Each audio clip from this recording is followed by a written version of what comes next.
بسم اللہ الرحمن الرحیم۔ السلام علیکم۔ حکومت کو تحریک انصاف کے خلاف کریک ڈاؤن سے ہی فرصت نہیں ہے۔ حکومت کی توجہ صرف اور صرف عمران خان کے خلاف مقدمات بنانے پہ ہے، اور ان کو اندازہ ہی نہیں ہے، احساس ہی نہیں ہے کہ اسلام آباد، راولپنڈی کے علاوہ بھی پاکستان ہے، پاکستانی اور شہروں میں بھی بستے ہیں، اور یہ کریک ڈاؤن، احتجاج، بس اسی کے اوپر ان کی توجہ ہے اور کسی کام پر نہیں۔ باقی ملک میں اس وقت کیا حالات پیدا ہو چکے ہیں کہ بچے سکول نہیں جا سکتے، لوگوں کے لیے خوراک کا مسئلہ بنا ہوا ہے۔ کہیں آپ کو نظر نہیں آئے گی یہ بات حکومت کی پرائرٹی میں، کہیں حکومت اس کو ڈسکس نہیں کر رہی۔ اتنی خوفناک صورتحال ہے جس کے بارے میں ہم ڈیٹیل سے بات کریں گے۔ اور دوسری خبر یہ ہے کہ فضل الرحمان صاحب بند کمروں میں جو سازشیں ہوئی ہیں اس کے بارے میں جان چکے ہیں، اور فضل الرحمان صاحب بڑے غصے میں ہیں۔ آپ دیکھیے کہ فضل الرحمان صاحب نے امیر بنتے ہی، دوبارہ سے امیر منتخب ہوتے ہی، 5 سال کے لیے JUI کے امیر منتخب ہوئے، جو پریس کانفرنس کی ہے اس میں انہوں نے جنرل باجوہ کے بارے میں جو باتیں کی ہیں کہ جی وہ امریکہ سے اتنے خوفزدہ تھے کہ ہم نے ان سے کہا کہ ابھی جو فاٹا کے علاقے ہیں ان کا انضمام ساتھ نہ کریں، ان کو ساتھ ضم نہ کریں ابھی KP کے ساتھ، ابھی حالات نہیں ہیں۔ لیکن انہوں نے کہا نہیں امریکہ کا بڑا پریشر ہے۔ یہ صورتحال تھی یہ نون لیگ کی حکومت میں، آپ اندازہ لگائیے۔ تو مولانا صاحب نے کہا جی پھر جلدی فیصلہ کر لیا گیا، اب ان کے 800 ارب روپے دینے تھے وہ نہیں دیے گئے، اب وہاں پر مسائل ہیں ان علاقوں میں ابھی تک حل نہیں کیے گئے، اور اس لحاظ سے وہ سمجھتے ہیں کہ خیبر پختونخوا کی حکومت کیا کرے جب اس کو فنڈز ہی نہیں دیے گئے جو وعدہ کیا گیا تھا وہ۔ اور پھر انہوں نے کہا کہ جی گنڈا پور صاحب جو ہیں وہ کچھ بچگانہ حرکتیں بھی کرتے ہیں، اس طرح کی بھی انہوں نے بات کی۔ لیکن اصل جو نشانہ تھا وہ وفاقی حکومت تھی۔ انہوں نے کہا کہ جو آئینی ترامیم یہ لا رہے تھے وہ تو مارشل لا تھا، یہ تو انسانی حقوق ختم کر رہے تھے۔ اب فضل الرحمان صاحب حکومت کے خلاف، وفاقی حکومت کے خلاف اتنے غصے میں کیوں نظر آتے ہیں؟ پہلی دفعہ آپ دیکھیں کہ وہ عہدوں کی بانٹ بھی، بندر بانٹ جو ہے اس پر بھی راضی نہیں ہو رہے۔ اب ان کو ایک وقت میں تو صدر کہا گیا تھا، PDM کی سربراہی جب تھی کہ جی آپ کو صدر بنائیں گے، وہاں ان کے ساتھ دھوکہ کیا گیا۔ لیکن اب ان تک پھر خبریں پہنچ گئیں کہ انہوں نے بیٹھ کر یہ سازش رچائی ہے کہ فضل الرحمان صاحب کو ایک دفعہ پھر استعمال کرو ٹیشو پیپر کی طرح، اور استعمال کر کے پھر دیکھ لیں گے۔ وہ زرداری صاحب نے کہا ہوا ہے نا کہ یہ کوئی وعدے وعید، یہ کوئی قرآن و حدیث تھوڑی ہیں، بس مکر جاؤ۔ تو اسی طرح پھر وعدہ کرو پھر مکر جائیں گے۔ زرداری صاحب گئے، بلاول گئے، شہباز گئے۔ تو مولانا صاحب کو اب پتہ لگ گیا ہے کہ انہوں نے بہت سازش کی فضل الرحمان صاحب کے خلاف کہ جی ان کو پھر استعمال کر کے اس طرح کر دیتے ہیں۔ لہٰذا وہ کہہ رہے ہیں کہ جی ہم تو اب مل کر ہی آئینی ترمیم کو لے کر آئیں گے تحریک انصاف کے ساتھ، اور پھر ہر ایک مسودہ شیئر کرے، پیپلز پارٹی بھی لے کر آئے، پھر اس پر دیکھیں گے کیا کیا چیزیں کیا ہو سکتی ہیں۔ تو ان کو کوئی جلدی نہیں ہے۔ فضل الرحمان صاحب 25 اکتوبر قاضی فائزہ کی ریٹائرمنٹ سے پہلے تو بالکل انٹرسٹڈ نہیں ہیں کہ کسی بھی طرح سے کسی آئینی ترمیم کا حصہ بنے۔ ہم نے آپ کو پہلے ہی خبر دے دی تھی کہ 15 اکتوبر کو انہوں نے شورا کا اجلاس بلایا ہوا ہے، وہ اجلاس جس کے بارے میں ان کے بیٹے نے محسن نقوی کو کہا کہ جی شورا جب فیصلہ کر چکی ہے ہم اس کے خلاف جائیں گے تو ہمارے لیے مسئلہ بن جائے گا۔ تو اب اس کا اجلاس ہی انہوں نے 15 کو بلایا ہوا ہے، اور حکومت کی جان اٹکی ہوئی ہے، سولی پر لٹک رہی ہے حکومت کہ ہم نے اس سے پہلے آئینی ترمیم کروانی ہے۔ اب آپ نے دیکھا قاضی فائزہ صاحب والا معاملہ وہ بھی اٹک گیا ہے، کیونکہ جسٹس منیب صاحب نے کہا ہے کہ میں بینچ پہ نہیں بیٹھ رہا، لیکن میں یہ نہیں کہہ رہا کہ میں بینچ کو چھوڑ رہا ہوں، فی الحال نہیں بیٹھ رہا جب تک کمیٹی کا مسئلہ آپ حل نہیں کر دیتے۔ اور قانون یہ ہے کہ آپ اس طرح سے جب ایک دفعہ بینچ بن گیا ہے، جب تک جج خود نہ نکلے آپ اس کو نہیں نکال سکتے، نیا بینچ بھی قاضی صاحب نہیں بنا سکتے۔ عامر فاروق صاحب نے یہ حرکت کی تھی تو پھر فیصلہ آ گیا کہ جی پہلے تو 2 ججز فیصلہ دے چکے ہیں، تو خود سے اس طرح چیف جسٹس کوئی بینچ توڑ نہیں سکتا جب تک کہ وہ جج خود نہ کہے کہ میں نہیں ہوں اس میں۔ اور پھر وہ جج جس نے پہلے فیصلہ دیا ہے ریویو میں اس کا ساتھ شامل ہونا لازمی ہے، تو یہ بھی ایک مسئلہ ہے۔ وہاں قاضی صاحب بھی پھنس گئے ہیں، تو ڈیڈ لائن میں دن کم ہے۔ انہوں نے 15 اکتوبر سے پہلے آئینی ترمیم لانی ہے، کیونکہ پھر شنگھائی کا اجلاس ہو رہا ہے، پھر چین کے پرائم منسٹر کہہ رہے ہیں کہ آ رہے ہیں، تو لہٰذا ٹائم کم ہے۔ تو فضل الرحمان صاحب جو ہیں وہ تو 25 اکتوبر سے پہلے ماننے کو تیار نہیں ہیں، اس کے بعد دیکھیں گے کہ کیا ہوتا ہے۔ اور اگر یہ فضل الرحمان صاحب کو ملائے بغیر یہ کرتے ہیں، جس طرح بلاول نے آج کہہ دیا نا جی کالے کوٹ کو ہم کیا سمجھتے ہیں، وکیلوں کو کیا ہے، کالے کوٹ کی ہم دھمکی نہیں آئیں گے، ہم تو آئینی ترمیم کر کے چھوڑیں گے، کیونکہ بلاول بھٹو صاحب کو یہ کہہ دیا گیا ہے کہ اگلی باری ہم آپ کو دے رہے ہیں۔ یہ ہم نے خبر آپ سے شیئر کی تھی کہ MQM کے لوگوں نے کہا ہے، MNAs نے کہا ہے کہ جی بلاول آ رہے ہیں اب، اور سال کے آخر تک شاید شہباز شریف کو ہٹا کر بلاول کو لایا جائے۔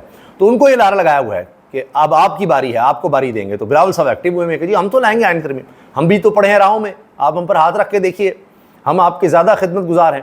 تو اس طرف بلاول صاحب چل رہے ہیں. لیکن جب یہ کام کیا جائے گا تو فضل الرحمان صاحب یہ اشارہ دے چکے ہیں کہ وہ پھر آئیں گے سڑکوں پر. ابھی تو آپ سے تحریک انصاف نہیں سنبھالی جا رہی, جب ہم آ گئے تو پھر دیکھیے کیا ہوگا. اوپر سے جماعت اسلامی, ان کے خلاف بھی دفعہ 144 کی خلاف ورزی پر پرچے ہو گئے ہیں جی. میں نے آپ کو کہا نا اس حکومت کو اور کوئی کام نہیں ہے. اور مشتاق صاحب کو جس طرح سینٹ مشتاق گرفتار کیا گیا, اب امین جماعت اسلامی حافظ نعیم الرحمان کے خلاف مقدمہ کر دیا گیا ہے. یہ تو ان کی ذہنی حالت ہے, یہ کام کر رہے ہیں. اور میں نے جو کہا نا, ان کو کوئی احساس ہی نہیں ہے کہ حالات کیا بن گئے ہیں. آپ یہ دیکھیے کہ پہلے سوات کا ہم نے آپ کو بتایا تھا, وہاں پر جس طرح تمام لوگوں کی طرف سے امن مارچ ہوا, سول سوسائٹی اور جماعتوں کی طرف سے, وہ آپ دیکھیے. اس کے بعد آپ نے دیکھا بلوچستان میں کیا صورتحال ہو رہی ہے کہ پنجاب سے جن کا تعلق ہے ان لوگوں کا قتل عام کیا جا رہا ہے, ان کو گولیاں ماری جا رہی ہیں, مزدوروں کو بسوں سے اتار کے, کبھی وہ تعمیراتی کام میں وہاں پر ان کو مار دیا جاتا ہے, شہید کر دیا جاتا ہے, جاں بحق کر دیا جاتا ہے. حکومت کی وہاں کو کوئی پرائورٹی نظر نہیں آئے گی. اب کرم ایجنسی میں کیا ہوا ہے, قبائلی علاقوں میں تصادم ہو رہا ہے. چند ہفتے پہلے بھی درجنوں لوگ اس میں ہلاک ہوئے تھے, درجنوں لوگ, اب پھر لوگ مارے گئے ہیں. اس وقت صورتحال یہ ہے کہ کرم میں قبائلی تصادم سے نظام زندگی درم بھرم ہے, تعلیمی ادارے بند ہیں, کھانے پینے کی اشیاء کی قلت ہو گئی ہے. حکومت کو کوئی فکر نہیں, وہ کہہ رہی ہے جی وہ خیبر پختونخوا کی گورنمنٹ بدنام ہوگی. ان کو ہوش کے ناخن لینے چاہیے. نہیں, ایسا نہیں ہو رہا. آپ دیکھیے سوات میں جو احتجاج ہوا ہے وہ وفاقی حکومت کے خلاف ہے. اسی طرح جتنا بھی امن و امان کا مسئلہ بنے گا وہ یہ نہیں ہے کہ خیبر پختونخوا کی حکومت کے خلاف لوگ ہوں گے, وہ وفاقی حکومت کو بلیم کریں گے. حکومت سمجھتی ہے اچھا اس سے تو جناب تحریک انصاف کے لیے مسائل بنیں گے. نہیں نہیں نہیں, ایسے نہیں ہو رہا. تحریک انصاف تو دیکھیے علی من گنڈا پور نے انقلاب کا اعلان کیا, عمران خان ان کی حمایت میں آ گئے. ویسے وہ غصے میں ہے کہ آپ نے احتجاج کیوں اچانک سے ختم کیا یا مؤخر کیا, یہ نہیں کرنا چاہیے تھا.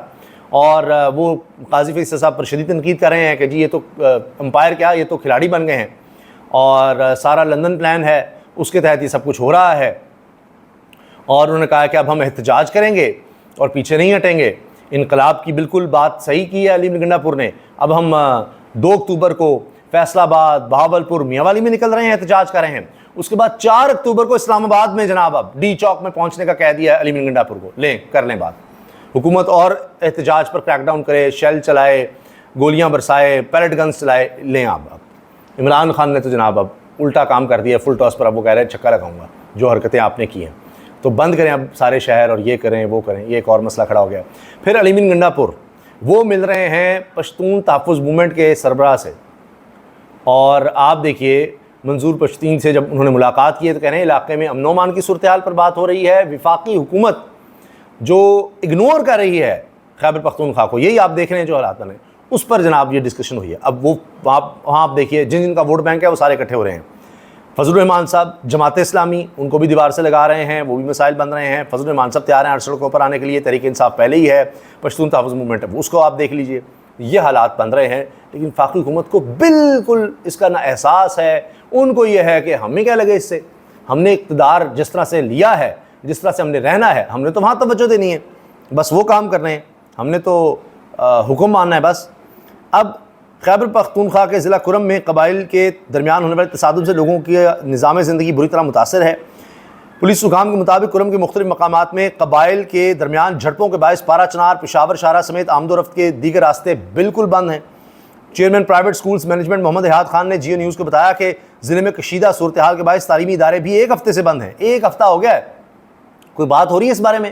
کوئی حکومت کی طرف سے, وفاقی حکومت کی طرف سے کچھ نظر آ رہا ہے آپ کو؟ جی نیوز سے گفتگو میں ڈی سی کرم جاوید اللہ مسعود نے بتایا کہ لڑائی رکوانے کے لیے مشران اور جرگے کے ساتھ کوششیں کر رہے ہیں. راستے کھلوانے میں پائیدار امن کے قیام کے لیے اقدامات جاری ہیں. مقامی لوگوں کے مطابق کشیدہ صورتحال سے پارا چنار مین شاہراہ اور پاک افغان خرلاچی بارڈر آج 9ویں روز بھی بند ہے. مین شاہراہ اور بارڈر کی بندش سے لوگوں کو شدید مشکلات کا سامنا ہے. علاقے میں اشیاء خورونوش, ادویات, فیول اور دیگر روزمرہ استعمال کی چیزوں کی قلت پیدا ہو گئی ہے. مگر حکومت کو اس سے کیا لگے جناب, حکومت کو اس سے کیا لگے؟ وہ تو اسی کام میں ہے, کریک ڈاؤن کر دو, فلاں کر دو, فلاں کر دو. یہ آنے والے دنوں میں آپ دیکھیں گے جو رد عمل ہے, جیسے جیسے وہ بڑھے گا تب حکومت کو احساس ہوگا وہ کتنے بڑے بلنڈرز کر رہی ہے. یہ کہ جی آئینی ترمیم لائیں گے, ہم جوڈیشری کو تباہ کریں گے, ہم اقتدار اپنا طویل کریں گے, ہم اس طرح سے بیٹھ جائیں گے. ایسے خیالات, ایسے نظریات, ایسی سوچ کے ساتھ ریاستیں نہیں چلتی جس طرح کی یہ حکومت سوچ لے کر بیٹھی ہوئی ہے. اللہ حافظ.